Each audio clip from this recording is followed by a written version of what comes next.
College के दिनों की 3 सहेलियां जब 22 साल बाद मिली तो वहां उनके साथ एक अजीब घटना घट गई। आखिर क्या हुआ था उनके साथ?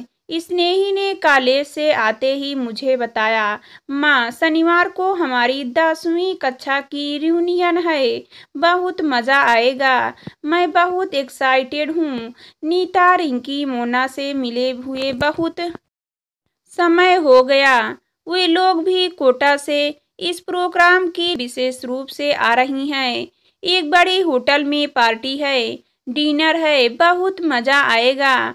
माँ, मैं उसे चाहते देख रही थी। उसकी खास सहेलियां नीता, रिंकी, मोना कोटा में इंजीनियरिंग कर रही है। स्नेहा फिर बोली, कुछ बोलो ना माँ, बहुत मजा आता है पुराने दोस्तों से मिलकर है।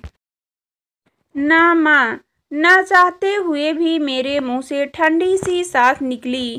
हाँ, आता तो है। स्नेहा मेरे पास बैठ गई, बोली, माँ, आपकी भी तो सहेलियां दोस्त रहे होंगे, आपको उनकी याद नहीं आती? आती तो है, लेकिन शादी के बाद लड़कियां अपनी अपनी गृहस्थी में खो जाती हैं, चाहकर भी कहाँ एक दूसरे से मिल पाती हैं। नहीं माँ, दोस्तों से मिलना इतना मुश्किल तो नहीं है। आप नानी के यहाँ जाती हैं तो किसी से मिलने की कोशिश नहीं करती। हाँ, मैं जाती हूँ तो वे लोग थोड़े ही आती हैं। वहाँ वे अपने हिसाब से प्रोग्राम बनाकर मायके आती हैं। अरे माँ, कोशिश तो करो अपनी पुरानी सहेलियों से मिलने की। आपको भी बहुत मजा आएगा। आपकी लाइफ में भी एक चेंज होगा। मेरी मानो तो एक रियूनियन आप भी रख ही लो। स्नेहा तो कहकर फ्रेंड्स होने चली गई। दो चेहरे मेरी आंखों के आगे तैरे गए। क्यों ना मैं भी सुकन्या और अनीता से मिलूं। लेकिन मैं यहाँ मुंबई में, सुकन्या इलाहाबाद में और अनीता दिल्ली में है। 20 साल से तो कोई संपर्क है नहीं। माँ के यहाँ जाती हूँ तो माँ से ही उनके बारे में पता चल जाता है। अब थोड़ा अजीब तो लगेगा। अब किसका कितना स्वभाव बदल गया होगा पता नहीं। कोई मिलने में रुचि दिखाएगी भी या नहीं। खैर, पहल तो करके देखनी चाहिए। एक कोशिश करने में क्या हर्ज है। बस मन इसी बात में उलझ कर रह गया। अमित ऑफिस से आए, मुझे थोड़ी देर देखते रहे, फिर बोले, मीनू, क्या हुआ? किसी सोच में डूबी लग रही हो। मैंने उन्हें कुछ नहीं कहकर टाल दिया। डिनर के समय स्नेहा और राहुल ने भी मुझे टोका। क्या हुआ? माँ, मैंने उन्हें भी टाल दिया। मैं अभी किसी को कुछ नहीं बताना चाहती थी। पहले अपनी सहेलियों का पता तो कर लूँ। अगले दिन सबके जाने के बाद मैंने मुजफ्फरनगर माँ का फोन करे उन्हें अपने मन की बात बताई। वे हंस पड़ी, बोली, बहुत अच्छा सोचा, बना लो प्रोग्राम। मेरे पास उनके दोनों नंबर नहीं हैं। परेशान क्यों हो रही हो? मैं उनके घर के फ़ोन नंबर लाकर तुम्हें बता दूंगी। मैं भी फिर हो गई। आधे घंटे में ही माँ ने मुझे दोनों का फ़ोन नंबर लिखवा दिए। सुकन्या हमारी गली में ही तो रहती है और अनीता 2 गलियां छोड़कर। मैं दोनों से बात करने के लिए बेचैन हो गई। मेरी आवाज़ दोनों नहीं पहचानी, लेकिन जब उस उम्र के खास कोटवर्ड, खास किस्सों का संकेत दिया तो दोनों चहक उठी। हम तो कितने गिले शिकवे किए, कभी याद ना करने के उलाहने दिए। और फिर मैंने अपना प्रोग्राम बताया तो दोनों एकदम तैयार हो गई। लेकिन परेशानी यह थी कि अनीता अब टीचर थी और सुकन्या मेरी तरह हाउसवाइफ। यह तय हुआ कि अनीता छुट्टियों में मुजफ्फरनगर आ सकेगी। रात को जब हम चारों साथ बैठे तो मैंने कहा, अमित, आपसे कोई ज़रूरी बात करनी है। बच्चों के भी कान खड़े हो गए। अमित ने कहा, कहो ना, क्या हुआ? मुझे भी अपनी सहेलियों से मिलने माँ के यहाँ जाना है। मेरा भी रियूनियन का प्रोग्राम बन गया है। तीनों जोर से हंस पड़े। मैं झेप गई तो अमित ने स्नेहा से कहा, स्नेहा तुम अपनी मम्मी को क्या पट्टी पढ़ा देती हो, वो सीरियल हो जाती है। क्यों, उनकी भी लाइफ है, सारा दिन क्या हमारे आगे पीछे घूमती रहे। उनका भी फ्रेंड सर्कल रहा होगा, उनका भी मन करता होगा। माँ आप बताओ क्या सोचा आपने। मैंने तीनों को सुकन्या और अनीता से हुई बातचीत के बारे में बता दिया। हंसी खुशी मेरा प्रोग्राम बन गया। राहुल को अलग ही चिंता हुई। बोला, मम्मी हमारे खाने का क्या होगा। लता बाई से बात कर ली है, वह दोनों टाइम आकर खाना बना देगी। अमित ने 2-3 दिन बाद ही मेरी फ्लाइट बुक कर दी। मैंने सुकन्या और अनीता को भी बता दिया। अब हम तीनों फोन पर संपर्क में रहती, बहुत अच्छा लगने लगा है। सुकन्या के पति सुधीर बिजनेसमैन हैं, उसकी भी एक बेटी और एक बेटा है। अनीता के पति विनय डॉक्टर हैं और उनका इकलौता बेटा नागपुर में इंजीनियर कर रहा है। हम तीनों एक ही कॉलेज में पढ़ी हैं। 12वीं कक्षा तक तो हम एक ही क्लास में थी।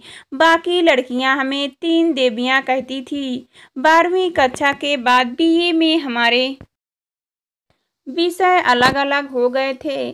सुकन्या का विवाह तो बीए के बाद ही हो गया था। अनीता और मेरा एमएम करने के बाद। अनीता में अंग्रेजी में एमएम किया था और मैंने ड्राइंग डेंट पेंटिंग में। वे दिन याद आए तो साथ में और भी बहुत कुछ चाहा अनचाहा याद आने लगा।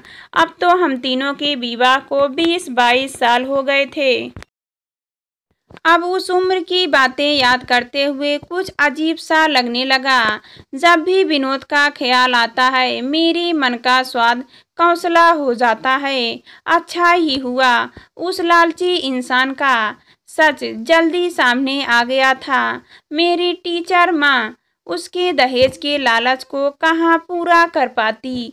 पिता का साया तो मेरे सिर पे मेरी 13वीं की उम्र में ही उठ गया था। जब से अमित से विवाह हुआ है कुदरत को धन्यवाद देते नहीं थकती हूँ। मैं और सुकन्या ने अनिल को कैसे भुलाया होगा। अनिल और सुकन्या बीए के एक ही सेक्शन में थे। धीरे धीरे जब दोनों के प्रेम में चर्चे होने लगे तो बात सुकन्या के घर तक पहुँच गई और फिर सुकन्या का विवाह बीए करते ही कर दिया गया। अनीता और मुझसे सुकन्या के आंसू देखे नहीं जाते थे। वह बार बार मरने की बात करती और हम उसे समझाते रहते। उधर अनिल का हाल कॉलेज में एक मजनू की तरह हो गया था। हम जब भी उसे देखते उस पर तरस आता। पहले सुकन्या फिर मेरा विवाह भी हो गया। अनीता शुरू से जानती थी अगर उसके घर में किसी को भी उसका कोई प्यार वार का चक्कर सुनने को मिलेगा तो उसकी पढ़ाई छुड़वा दी जाएगी। इसलिए वह हमेशा इन चक्करों से दूर रही। बस हंसते हुए हमारे किस्से सुनती और हम अपनी अपनी गृहस्थी में वही किस्से वे बातें सब भूल चुके थे। छुट्टियों तक का समय बेसब्री से बिताया। अमित और बच्चे मेरी उत्साह पर मुस्कुराते रहे। तय समय पर मैं एयरपोर्ट से टैक्सी लेकर पहुंच रही थी। अनीता ने कहा भी था वह मुझे लेने आ जाएगी, फिर साथ चलेंगे। लेकिन जब मुझे पता चला कि पति को क्लिनिक छोड़कर इतनी देर लेने आना पड़ेगा तो मैंने प्यार से मना कर दिया। मुझे आदत है ऐसे जाने की। मेरा शहर आ गया था, मेरी जन्मभूमि, यहाँ की मिट्टी में मुझे अपनी ही खुशबू महसूस होती है। यहाँ की हवा में मैं मातृत्व सा अपनापन महसूस करती हूँ। मेरे चेहरे पर एक गहरी मुस्कान आ जाती है, जैसे मैं फिर एक नवयौवना बन गई हूँ। वैसे भी मायके आते ही एक धीर गंभीर महिला भी चंचल तरुणी बन जाती है। घर पहुंचकर फ्रेश होकर खाना खाया। माँ और रेनू भाभी ने पता नहीं कितनी चीजें बना रखी थी। मैं सबके साथ थोड़ी देर बैठकर सुकन्या के घर जाने के लिए तैयार हो गई। भाभी ने हंसते हुए कहा, सहेलियों में हमें मत भूल जाना। सब हंसने लगे। अनीता भी वहीं आ चुकी थी। अपने अपने मोबाइल पर हम लगातार संपर्क में थी। हम तीनों ने जब 20 साल बाद एक दूसरे को देखा तो मुंह से बोल ही नहीं फूटे। फिर बिना कुछ कहे भीगी आंखें लिए हम तीनों एक दूसरे के गले लग गई। सुकन्या के माता पिता और भाई हमें एकटक देख रहे थे। फिर तो बातों का न रुकने वाला सिलसिला शुरू हो गया और वह लंच टाइम हो गया, पता ही नहीं चला। तभी सुकन्या की भाभी ने आकर कहा, 3 देवियों, खाना लग गया है, पहले खाना खा लो। ये बातें तो अभी खत्म होने वाली नहीं है। दिन भर साथ रहकर हम तीनों शाम को अपने अपने घर आ गई।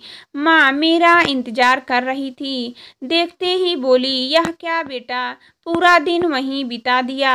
भाभी भी कहने लगी, अब कल नहीं मत जाना, उन्हें नहीं यहीं बुला लेना, नहीं तो हम इंतजार करते रह जाएंगे और तुम्हारा यह हफ्ता ऐसे ही बीत जाएगा। मैंने हंसकर बस ठीक है कहा। रात को अमित और बच्चों से बात की। अमित ने आदतन पूरे दिन हालचाल पूछा।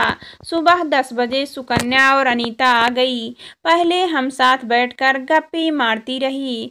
फिर भाभी की मना करने पर भी किचन में उनका लंच तैयार करने में हाथ बटाया। फिर हम तीनों मेरे कमरे में आ गई। मेरा कमरा अब मेरे भतीजे यश का स्टडी रूम बन गया था। छुट्टी थी, यश खेलने में व्यस्त था। हम तीनों आराम से लेटकर अपने अपने परिवार की बातें एक दूसरे को बताने लगी। बात करते करते मैंने नोट किया कि सुकन्या कुछ उदास सी हो गई।